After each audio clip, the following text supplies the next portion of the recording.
día, hermanos. Señor les bendiga esta mañana. Qué alegría estar nuevamente aquí en casa.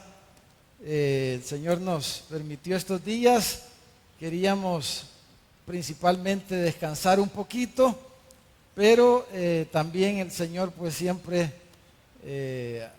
¿verdad? Él aprovecha de la mejor manera el tiempo.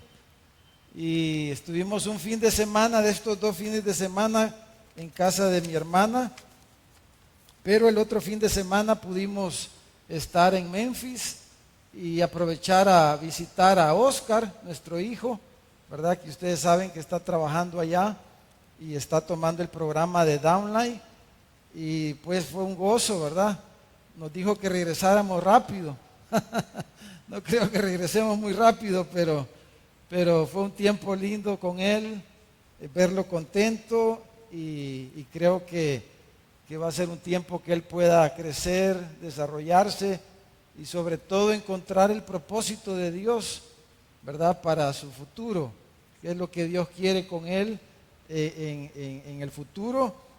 Esta iglesia Harvest, ¿verdad? Que vamos a tener, como mirábamos ahí en el anuncio, vamos a tener un grupo de hombres de ellos en 2 semanas, ¿verdad? Vamos a tener a 4 hombres de los líderes de esta iglesia y van a estar compartiendo con nosotros esta conferencia. Vamos a tenerlos el día viernes con los pastores y las esposas de los pastores, y el sábado para todos los hombres. Vamos a invitar a los hombres también de las demás iglesias Oasis, así que usted no se lo vaya a perder, por favor. Si tenemos tiempo si usted trabaja normalmente el día sábado, a lo mejor pueda pedir permiso ese sábado, pero no se lo vaya a perder. Tráigase a su hijo también, ¿verdad? A su varoncito. No solo las hermanas están haciendo sus actividades, pero también nosotros los varones queremos animarnos. Amén. Así que vamos a tenerlos a ellos. Ese fin de semana estuvimos con ellos compartiendo en la iglesia también. Fue un tiempo lindo de ver cómo la iglesia también está avanzando, y cómo, si ustedes se recuerdan, el año pasado murió el pastor Bill Garner, ¿verdad? Que era parte del staff pastoral de esta iglesia en aquel accidente de avión. Y ellos, los hermanos, cuentan cómo eso, sí, Dios lo ha usado, hermanos, que fue algo doloroso, ¿verdad? Ellos murieron 3 líderes, 3 pastores, 2 pastores y otro líder, y solamente sobrevivió el pastor general, que hace poquito comenzó a predicar otra vez en la iglesia y se ha recuperado muy, muy bien, gracias a Dios. Así que fue un tiempo lindo de compartir con ellos. Y ese fin de semana fue el fin de semana, este último fin de semana, también ahí cerquita está la otra iglesia, Grace Evan, ¿verdad? Que fue el grupo grande que recibimos hoy en julio, de las familias y los jóvenes que vinieron. Pudimos estar el mismo domingo, como están cerca, fuimos al segundo culto de la otra iglesia. Era primera vez que estábamos un día domingo, y fíjense que ese fin de semana pasado era la conferencia misionera de ellos. Entonces pudimos compartir el día viernes. Ellos hicieron una actividad como la que nosotros hacemos en las zonas, y nos habían invitado a estar en un grupo de ellos para compartir de los viajes misioneros aquí a El Salvador. La mayoría que llegaron fueron los que vinieron, pero también llegaron otros hermanos, ¿verdad?, a preguntar, y están muy entusiasmados de poder venir el próximo año otra vez. Los tratamos bien, dicen. Así que fue lindo, hermanos, compartir, ver cómo estos hermanos que no conocíamos antes, pero a través de esta venida, cómo nos hemos acercado, y el cariño que nos han tomado también como iglesia. Hablamos con el pastor de ellos, que probablemente pueda venir. Ya es un hombre ya grande, dijéramos, más o menos. Él es de la edad del hermano Mauricio. Y la idea es ver si puede venir y tener una conferencia para pastores, ya es un hombre de mucha experiencia. Y también estuvimos el día sábado con ellos en una actividad que ellos tenían de compañerismo. Comimos comida hindú, tenían un convivio ahí en el campus de la iglesia. Así que fue un tiempo lindo. Y el domingo, fíjense que en la reunión de cierre de la semana misionera de ellos, pusieron el video de los testimonios de los hermanos que vinieron acá.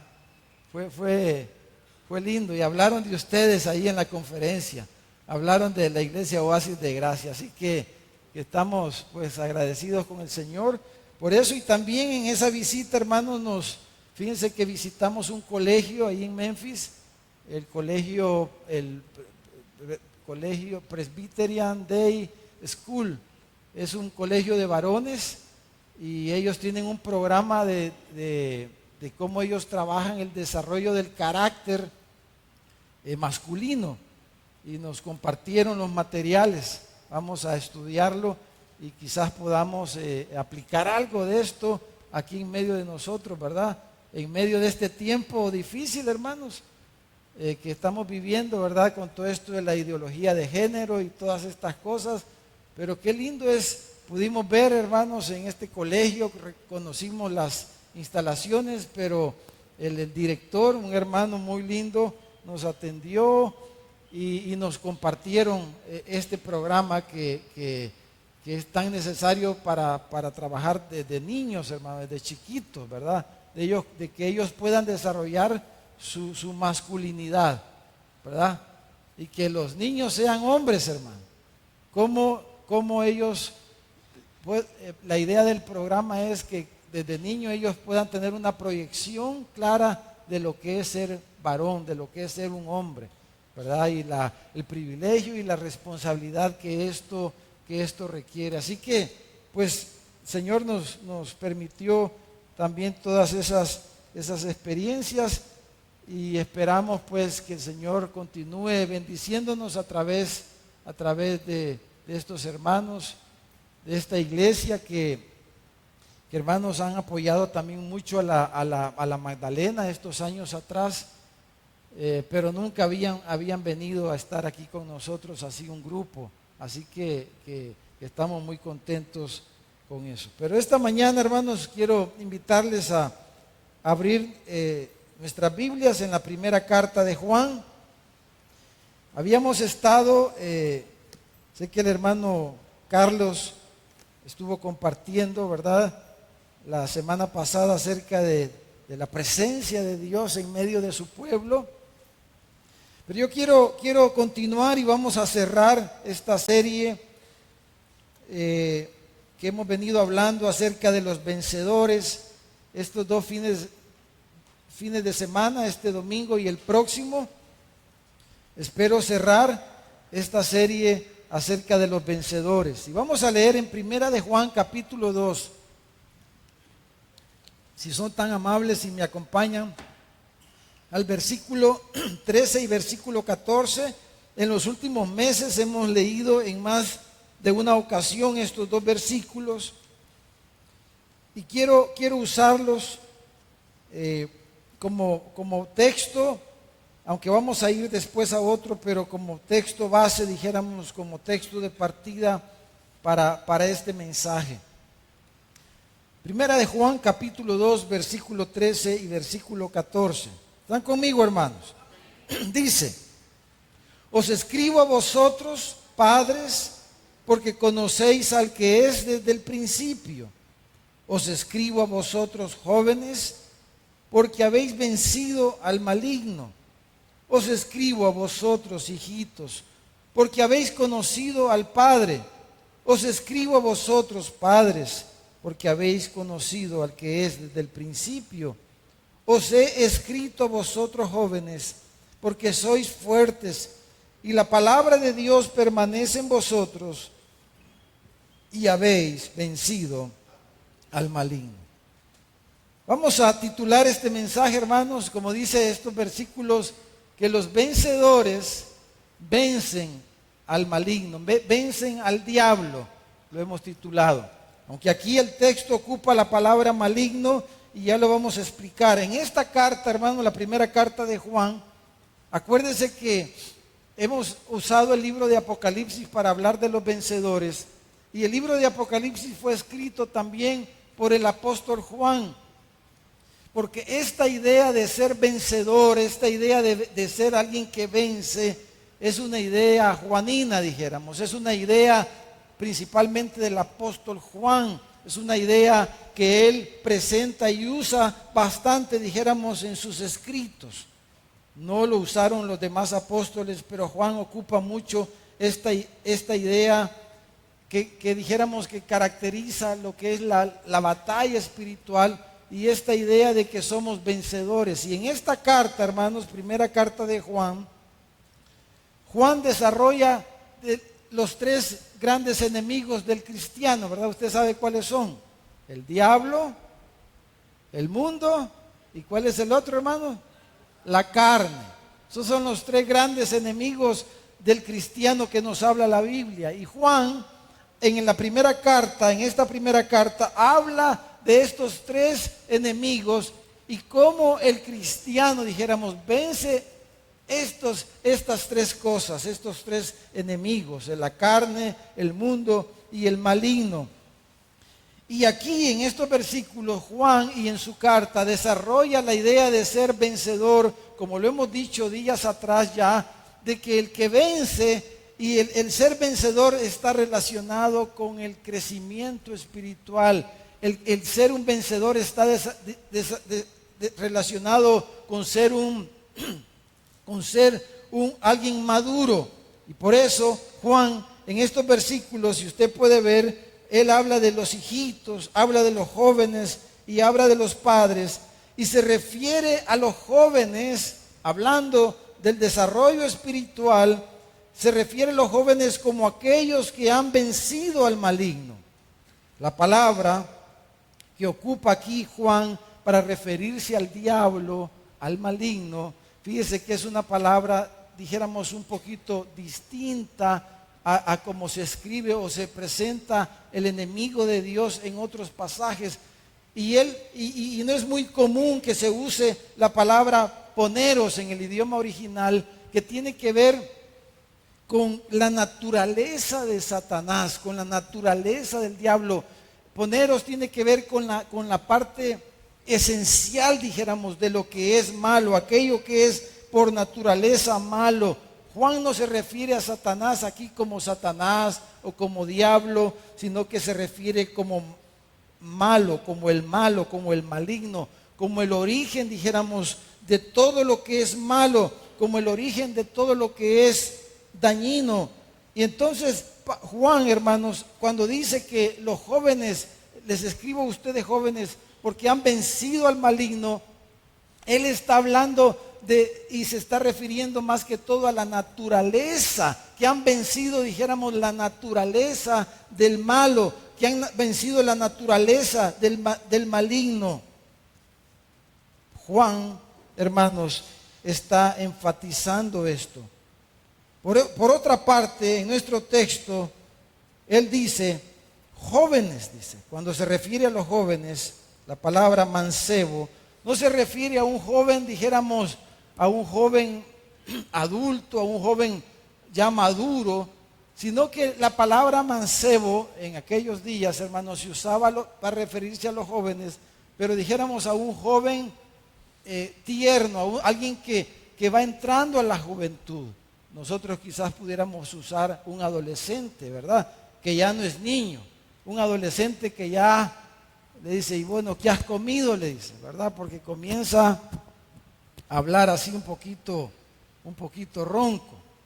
Y entonces ya las señoritas tienen su primera menstruación y todas esas cosas que son señales físicas, ¿verdad? Ya comienza el varón a tener vellos y entra la pubertad, le decimos.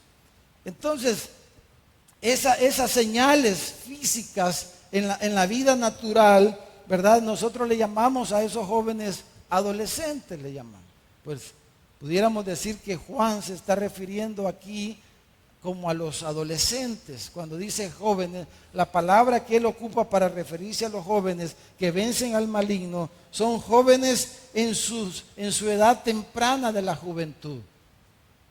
Y ya tienen la energía. Dice que ellos, dice, lo han vencido porque son fuertes, dice, y la palabra de Dios permanece en ellos.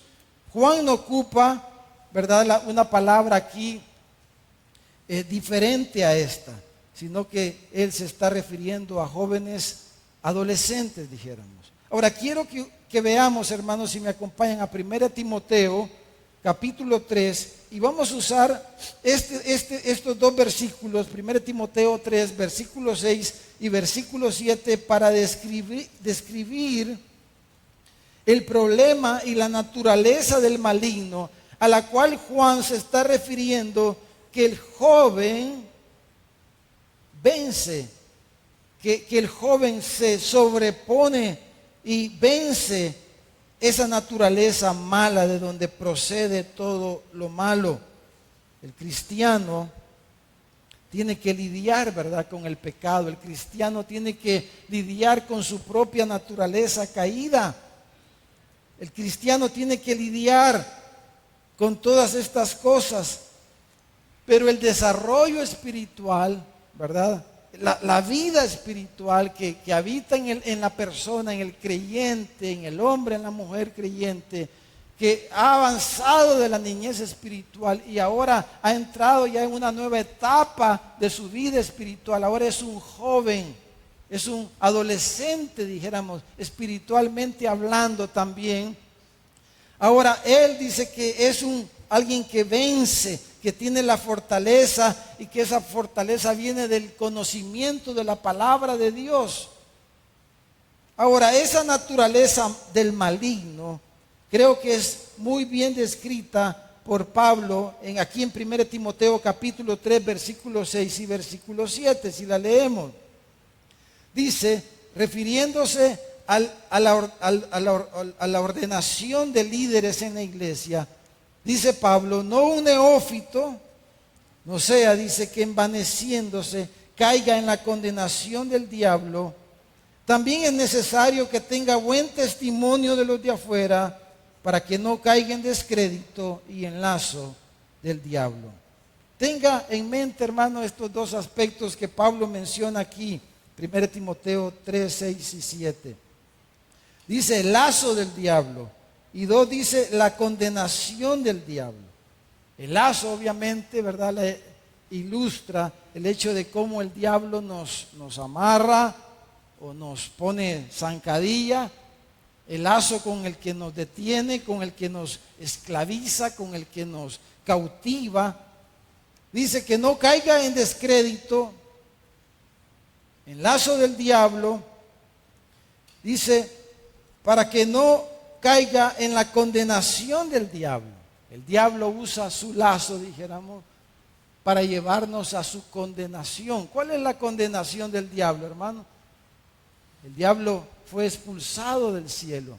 La condenación del diablo se refiere al infierno, se refiere a la separación eterna de Dios. La condenación del diablo, el infierno fue hecho para el diablo y para sus ángeles, pero él desea que nosotros también, que el ser humano también vaya a esa condenación, y él ocupa su lazo para enlazarnos, amarrarnos y llevarnos a que caigamos en esa condenación. Entonces, en estos versículos, Pablo describe aquí ese lazo, y cómo esa naturaleza maligna nos es tropiezo, y cómo tenemos que vencer eso que Juan llama el maligno o la naturaleza del enemigo de Dios. Entonces, quiero que veamos 3 cosas en estos versículos acerca de esa naturaleza mala que Juan dice que el joven vence, que el joven ha vencido porque tiene la suficiente fortaleza espiritual. y es fuerte en la palabra de Dios, y entonces él puede vencer esa naturaleza mala, esa naturaleza que es un lazo para nosotros y que nos puede llevar a la condenación eterna, a la condenación del diablo. Entonces, veamos tres cosas aquí, hermano.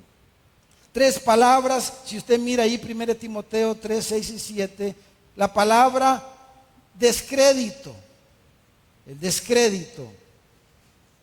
Otra palabra importante es neófito. Y la otra palabra es envanecimiento. Veamos esas tres palabras y vamos a describir la naturaleza del diablo, ¿verdad? A través de esas tres palabras. Y eso significa el lazo de Satanás con el cual nos quiere hacer tropezar y nos quiere hacer caer en su condenación, que perdamos comunión con Dios. Un creyente, ¿verdad? Alguien nacido de nuevo, un hijo de Dios, no va a perder su salvación. Creemos que la salvación es segura, ¿verdad? Tenemos toda una doctrina cristiana acerca de la seguridad de la salvación. Una doctrina que a través de la historia se ha enseñado en la iglesia. Pero en la vida cristiana, cuando nosotros somos dominados por estas cosas que vamos a describir ahora, nos afecta nuestra experiencia de nuestra relación, de nuestra comunión con Dios, de nuestro caminar con Dios, de nuestra experiencia con la presencia de Dios. Nos desanimamos, ¿verdad? Nos debilitamos, no queremos servir, caemos en pecados, tropezamos y entonces nos hacemos ineficaces y nos volvemos irrelevantes, dijéramos, en la obra y en el propósito de Dios, porque el diablo nos ha enlazado con estas cosas. Y aunque ya como hijos de Dios no vamos a ir a la condenación eterna, pero el diablo nos hace irrelevantes. Entonces, lo primero que quiero que veamos, ¿por qué decimos que el que vence al malo?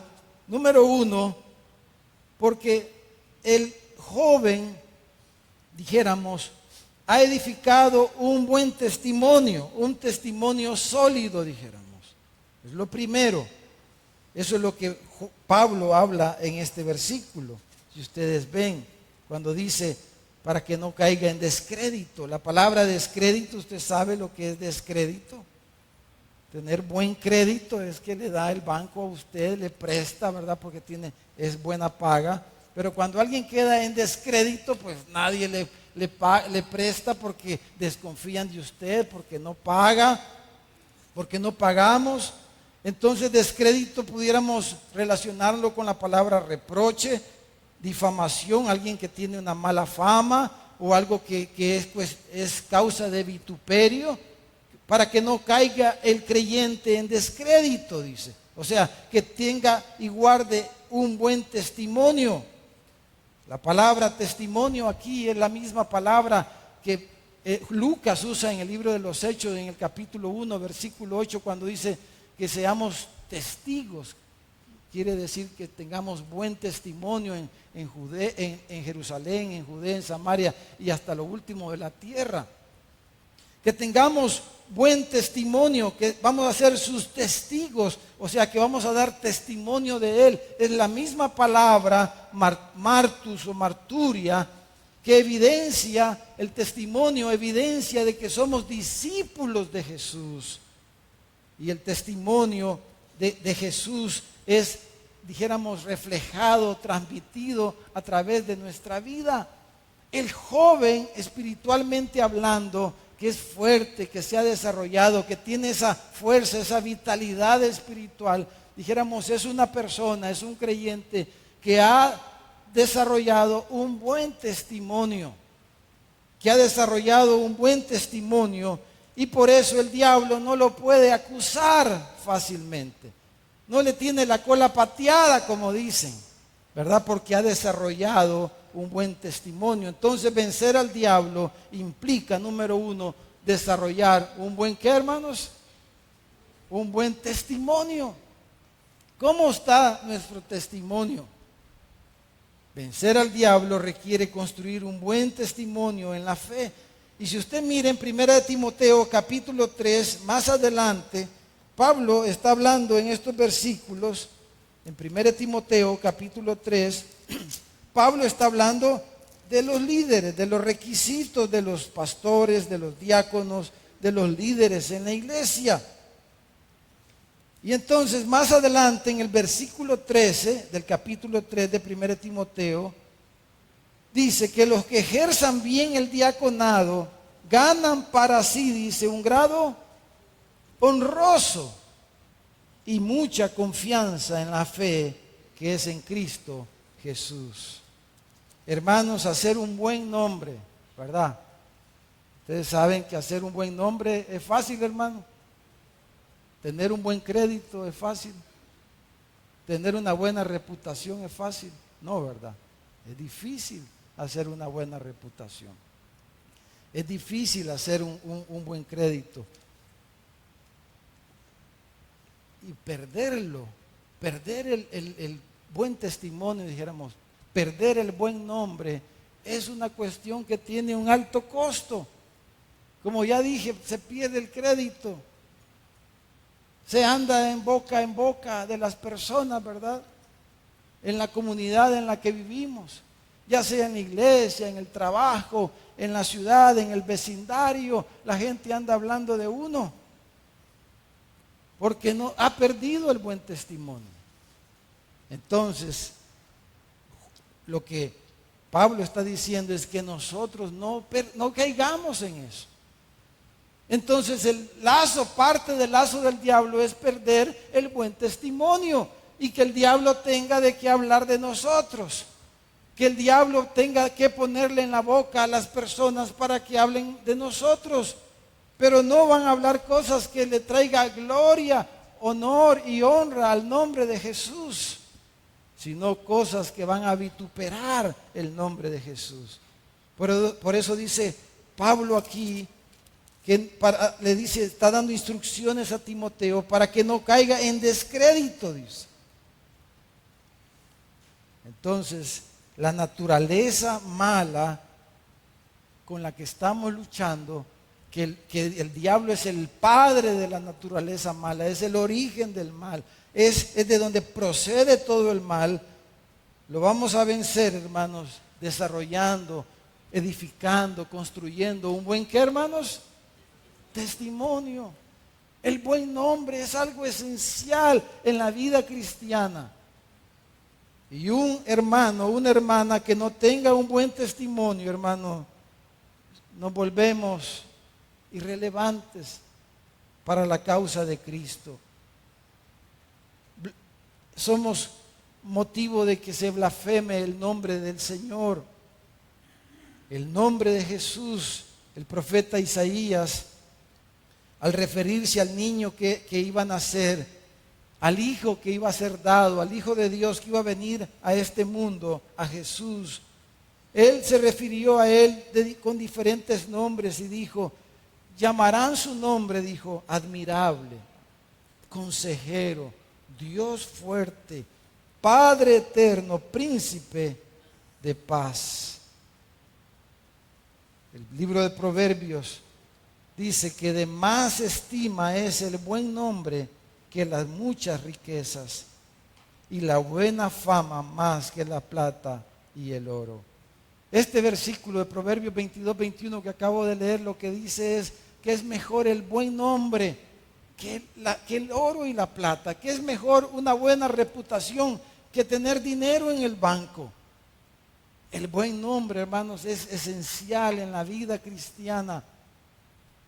Un niño en Cristo difícilmente desarrolla y ha edificado un buen nombre, porque un niño en Cristo, como describimos un poco días atrás, ¿verdad? Ya meses, un par de meses atrás, quizás un niño en Cristo quizás pierde los estribos fácilmente, hace cosas que se le salen sus malas palabras de repente quizás, y cosas como esas.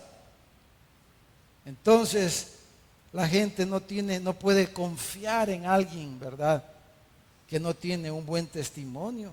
Es lo que Pablo está diciendo, que Tengamos cuidado de poner de líderes a hermanos que no han desarrollado un buen testimonio, porque fácilmente pueden caer en descrédito con los de afuera y obviamente con los de adentro. Las moscas muertas, dice el libro de Eclesiastés, hacen heder y dar mal olor al perfume del perfumista. Así una pequeña locura, dice, al que es estimado como sabio y honorable. Cuando alguien está en un proceso de recuperación de alguna adicción, ¿verdad? Ustedes saben, algo muy común en esos procesos. Por ejemplo, en algunos lugares que tienen sus programas para recuperar a alguien que está en una adicción de alcohol o de drogas, lo que sea. Por ejemplo, un ejercicio que hacen con la gente, quizás están internos en un lugar, es que le dan una plantita a la persona, ¿verdad? Y ella tiene que regarla todos los días y tiene que abonarla y cuidarla, hablarle, etcétera, ¿verdad? Dicen que hay que hablarle a las plantas. Yo no sé si eso es cierto, para que se pongan más bonitas. Yo sé que a las esposas hay que hablarles para que se pongan más bonitas, ¿verdad? Pero a veces fallamos en eso. Entonces le dan una plantita a la persona. Y si se le arruina, hermano, es que todavía no puede cuidar a otro o a otra cosa. No tiene responsabilidad. No ha desarrollado esa capacidad de cuidar, de proveer y de cuidar a otros o a otras cosas. Y esa es la idea aquí. Un buen testimonio, hermanos, es lo primero que Pablo habla aquí de que debemos de cuidar para no caer en descrédito, o sea, en lazo del diablo. Número 2, dice, no un neófito. Fíjese que aquí es interesante, hermano, que Pablo no usa no un niño en Cristo. Podría haber usado eso, ¿verdad? No pongan de líder a un niño en Cristo, pero él no usa esa palabra, sino que usa un neófito. Porque la idea es, neófito es literalmente quiere decir alguien que es inexperto, alguien sin experiencia. Algunos dicen una palabra que se refiere a alguien, un nuevo converso, pero yo diría que la palabra en su esencia tiene que ver más con ser inexperto. O sea, no haber crecido lo suficiente, no haber desarrollado lo suficiente para poder tomar responsabilidad. Entonces, cuando Pablo dice que es no un neófito, pudiéramos decir, hermanos, que pudiéramos aplicarlo aquí a alguien que quizás no se convirtió ayer, porque obviamente en ninguna parte van a poner, creo, de líder a alguien que se convirtió ayer. Pero la idea es de alguien que quizás obviamente está sirviendo, está con el deseo de trabajar en la obra del Señor, pero pudiéramos aplicarlo entonces a alguien que es un jovencito, a alguien que ha crecido pero un poco, pero que es inexperto aún, y que entonces su inexperiencia lo puede hacer caer fácilmente, dijéramos, en una situación de orgullo espiritual. Eso es lo segundo que podemos ver aquí. Además de edificar un testimonio sólido, para vencer al maligno, hermano, necesitamos superar, dijéramos, vencer el conflicto con la autoridad.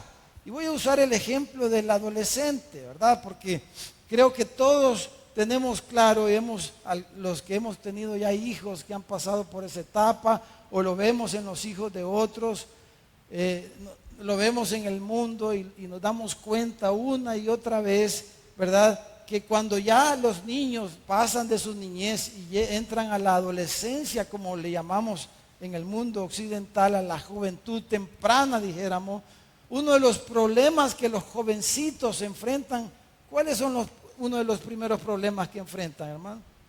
Es su rebeldía.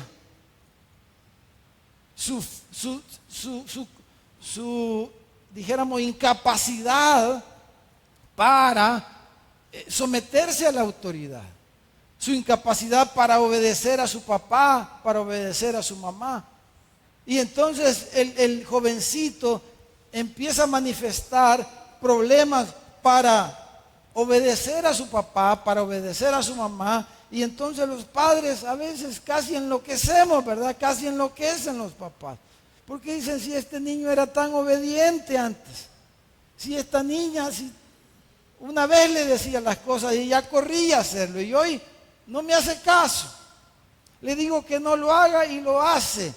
Entonces, eso es lo segundo aquí.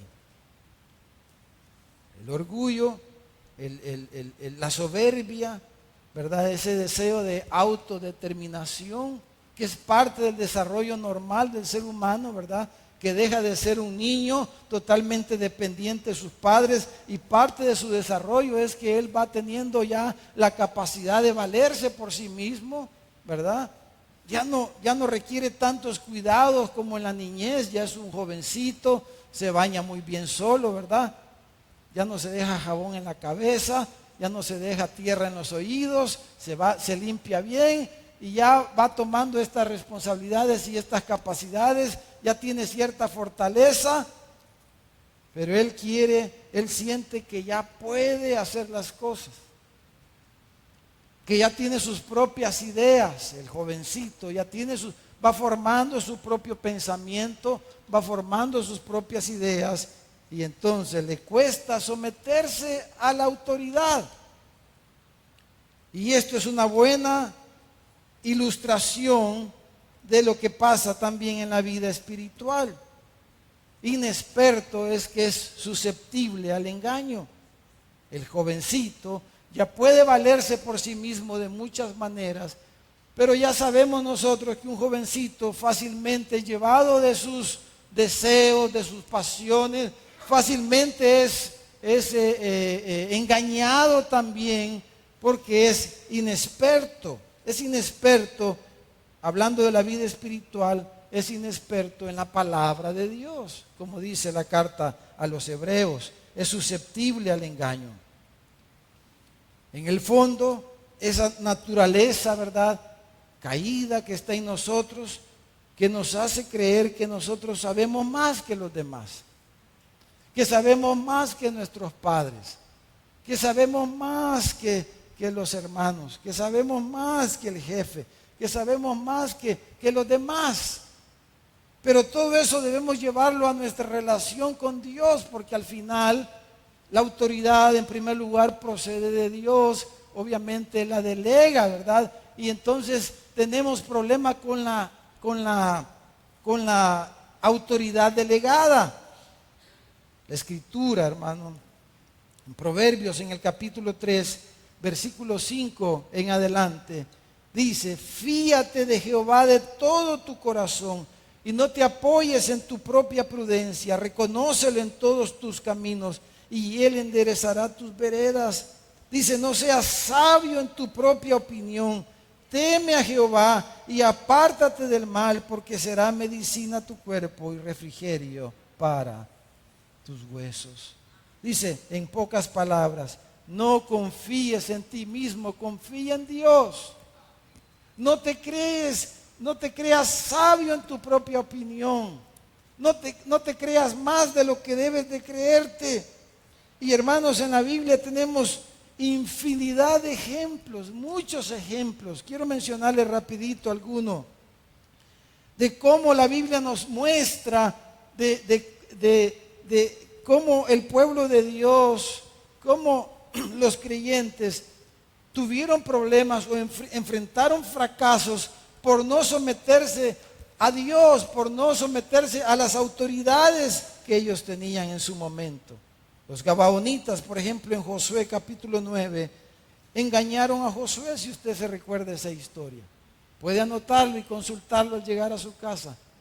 Los gabaonitas se disfrazaron, pero la Biblia nos enseña que Josué no consultó a Jehová, se dejó ir de un solo. Eso quiere decir neófito. Aarón y María en Números capítulo 12, ese capítulo 12 de Números nos describe cómo María y Aarón murmuraron contra Moisés, su autoridad espiritual, y cómo vino lepra contra ellos. ¿Por qué? Por su falta de respeto y sometimiento a la autoridad que Dios les había dado. Los hijos de Coré, en el capítulo 16 del libro de Números, por ejemplo, se levantaron contra Moisés y Aarón y dijeron: ya basta de estos líderes, ya cambiémoslos. Los hijos de Coré se levantaron contra Moisés y Aarón, y usted sabe el final de es que la tierra se los tragó a los de Coré.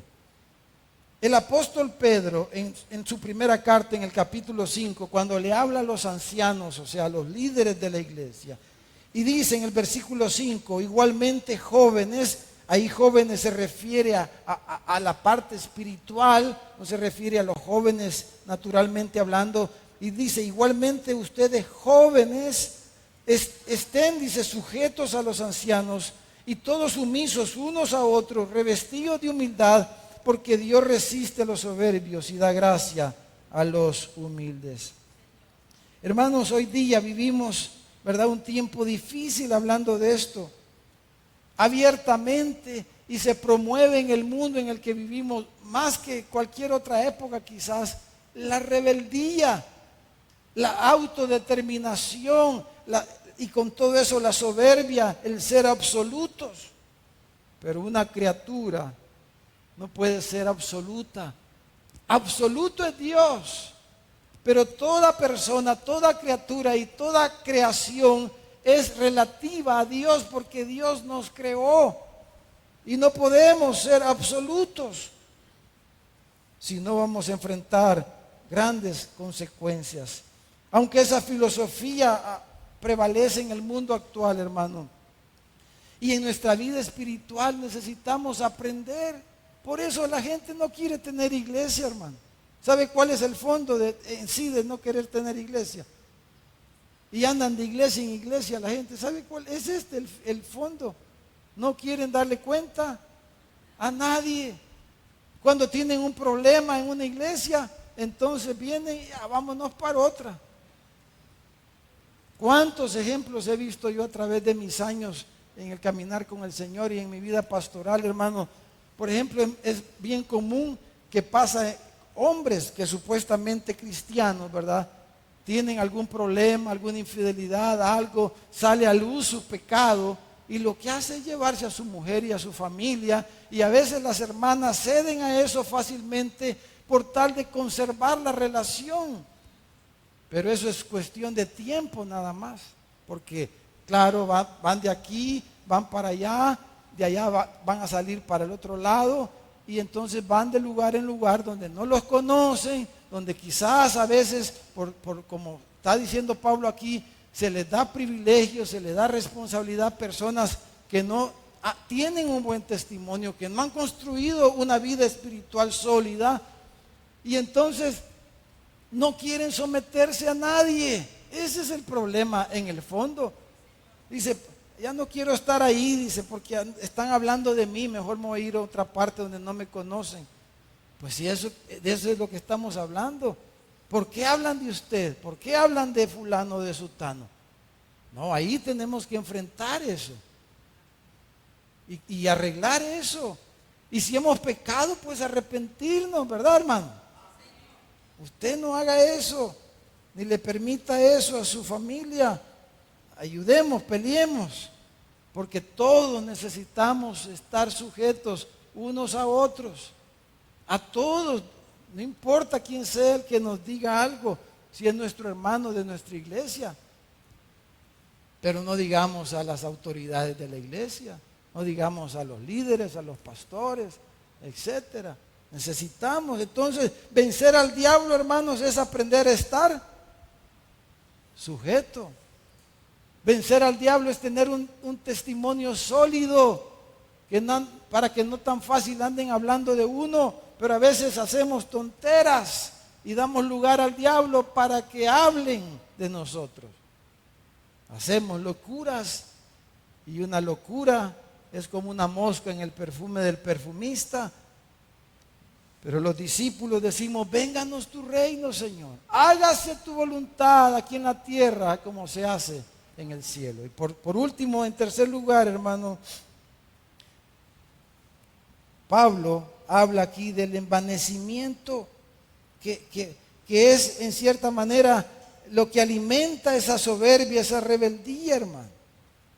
Envanecerse, lo que quiere decir esa palabra, hermanos, fíjese que tufo, no es de mal olor, hermano, no es la palabra en el idioma original tufo.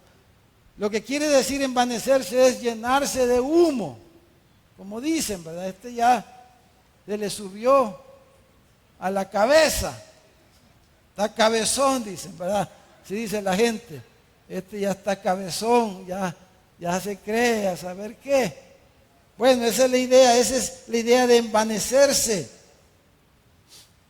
infatuarse, envanecerse, o sea, hincharse de orgullo, llenos de humo, llenarnos de humo.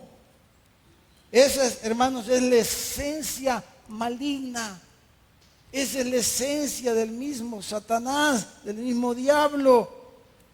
Tendríamos que hacer un estudio completo, ¿verdad? Usted puede hacer un estudio de quién es Satanás, pero solo le voy a leer este par de versículos en Isaías 14, 13. Dice, tú que decías en tu corazón, subiré al cielo, refiriéndose a Satanás, al ángel, aquel ángel precioso. Y él dijo, junto a las estrellas de Dios levantaré mi trono, y en el monte del testimonio me sentaré a los lados del norte. Sobre las alturas de las nubes subiré y seré semejante al Altísimo. Mas tú, dice, eres derribado hasta el Seol, a los lados del abismo. Hermanos, el remedio siempre para el orgullo es el quebrantamiento, nos enseña la Biblia, ¿no es cierto? Antes del quebrantamiento, dice Proverbios 16, 18, es la soberbia. Y antes de la caída, la altivez de espíritu. Y hermanos, este es un problema, no de uno o de dos, no es su problema, sino que es mi problema y es el problema de cada ser humano, de cada persona, de la mayoría de personas. Obviamente al tierno, al inmaduro, al jovencito, su inmadurez le hace creerse lo que no es. Se cree lo que no es, o sea, llenarse de humo. Y el mundo en el que vivimos, hermano, alimenta esto, ¿verdad? Dios va a cumplir tus sueños, le dicen los pastores. Bueno, no sé si son pastores, pero desde los púlpitos, ¿verdad? Dios va a cumplir tus sueños, como quien dice, Dios es tu mesero, ¿verdad? Como que la iglesia es la pizza, ¿verdad? Y Dios está aquí sirviéndonos para que Él haga lo que todos nosotros, cada uno deseamos.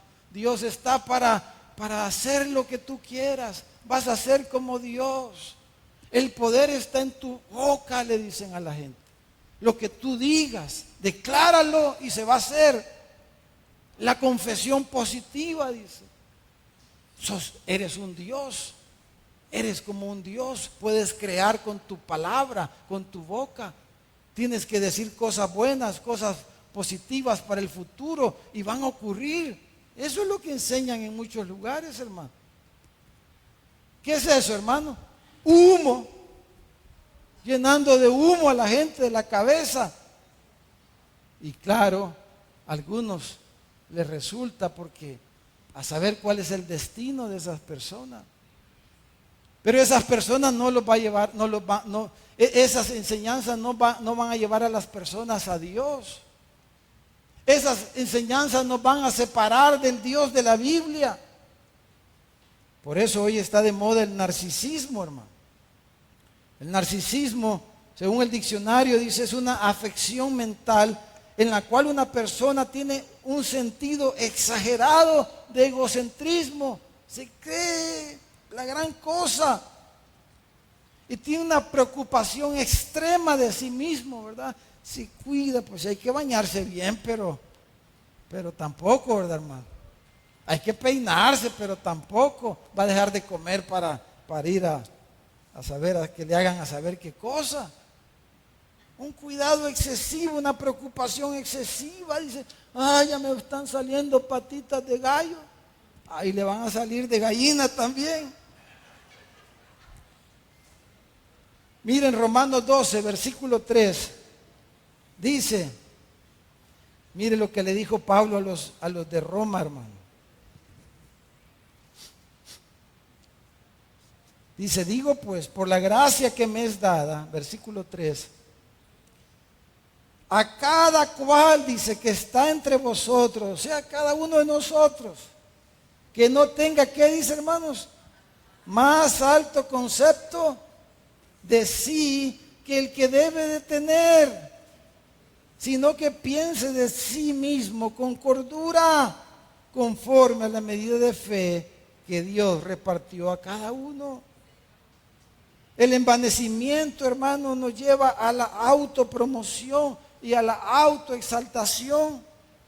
Por eso le dijo Pedro a los líderes jóvenes, dice, someteos a Dios, someteos bajo la poderosa mano de Dios, y Él los va a exaltar cuando fuere tiempo, pero ustedes no anden autoexaltándose, autopromoviéndose, como que es una contienda electoral, ¿verdad? A ver quién es más popular para caerle bien a la gente. Por eso la iglesia no puede ser una democracia, hermano, en ese sentido. Fácilmente los líderes pudiéramos caer en la autopromoción. Claro, tenemos que pedirle gracias al Señor.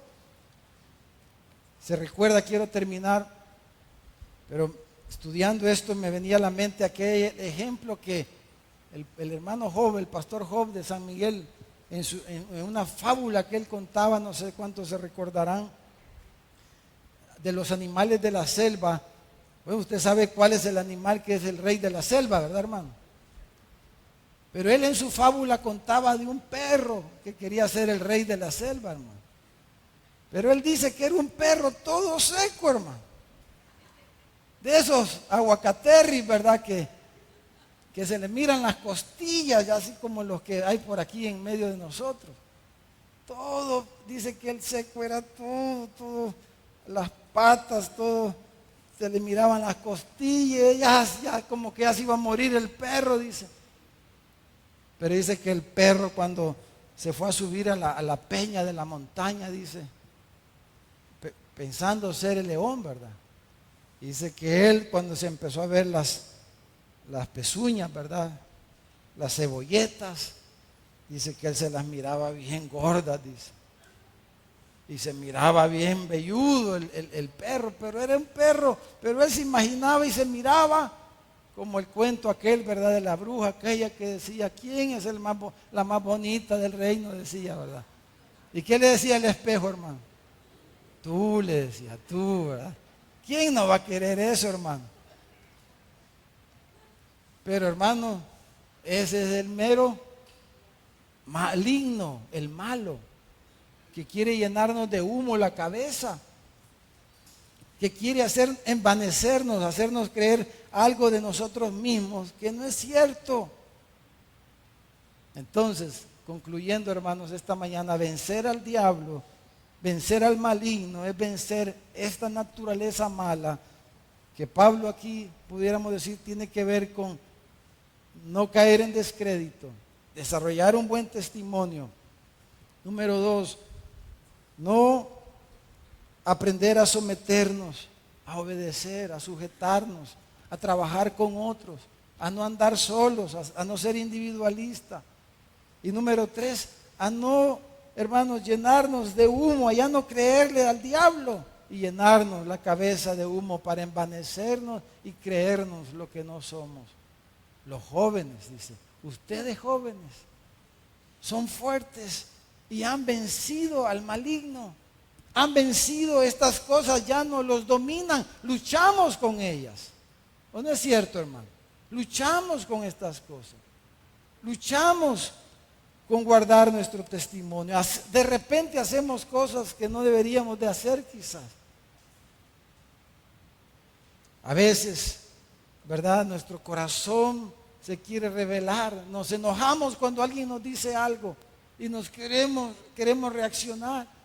A veces nos imaginamos cosas o pretendemos cosas que realmente no estamos para eso. Pero estamos en esa lucha, pero ya lo que Juan está diciendo es que estas cosas ya no nos dominan, ya no determinan nuestra vida, ya no determinan nuestros pasos. Y por eso, hermanos, podemos decir, como dice Hebreos capítulo 6, versículo 1, vamos, dijo el escritor a los Hebreos, vamos adelante a la perfección. Ya echando, dice, los rudimentos, pero me gusta esa expresión, vamos adelante a la perfección.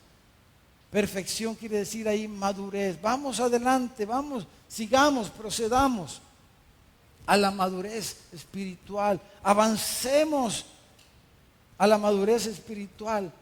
¿Cómo? Fortaleciéndonos con la palabra de Dios. Sois fuertes porque la palabra de Dios mora en sus corazones.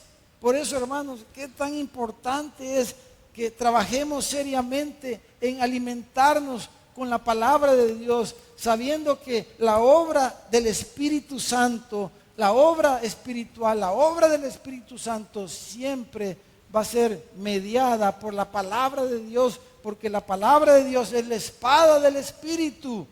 Y lo que el Espíritu hace, lo va a hacer a través de la palabra de Dios, que convierte el corazón, que transforma el alma, que sana el alma, que nos levanta, que nos anima, que nos corrige, que nos instruye, para que el hombre de Dios sea perfecto, para que el hombre de Dios sea maduro y esté preparado para toda buena obra.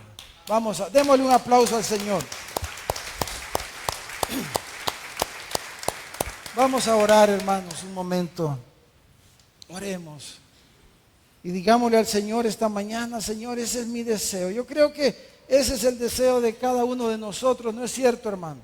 Ese es su deseo, ese es mi deseo. Ese es el deseo de todo creyente sincero, de todo cristiano genuino, de todo discípulo, de toda discípula.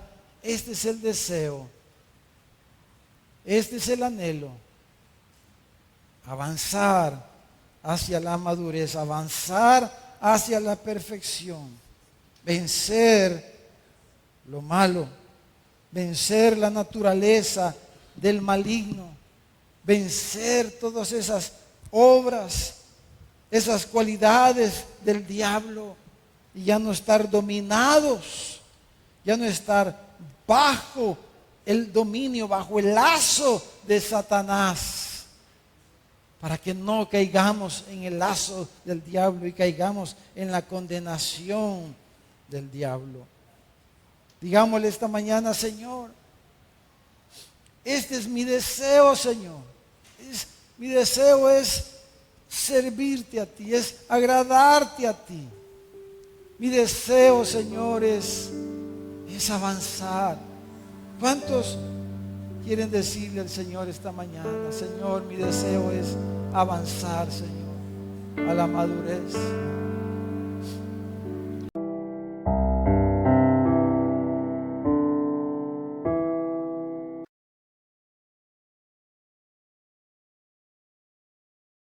Gracias por estar conectado con nuestra iglesia. Espero que este sermón haya sido de bendición para tu vida. Si quieres ver otros sermones, puedes suscribirte a nuestro canal de YouTube o seguirnos en nuestras redes sociales. Recuerda que los sermones de nuestra iglesia estarán siendo transmitidos en vivo los días domingo a las 5 de la tarde y los días jueves a las 7 de la noche. Así que te esperamos. Si tú no has entregado tu vida a Jesucristo, si no has creído el Evangelio de nuestro Señor, te invito a que puedas orar, hablar con Dios y pedirle que venga a tu corazón.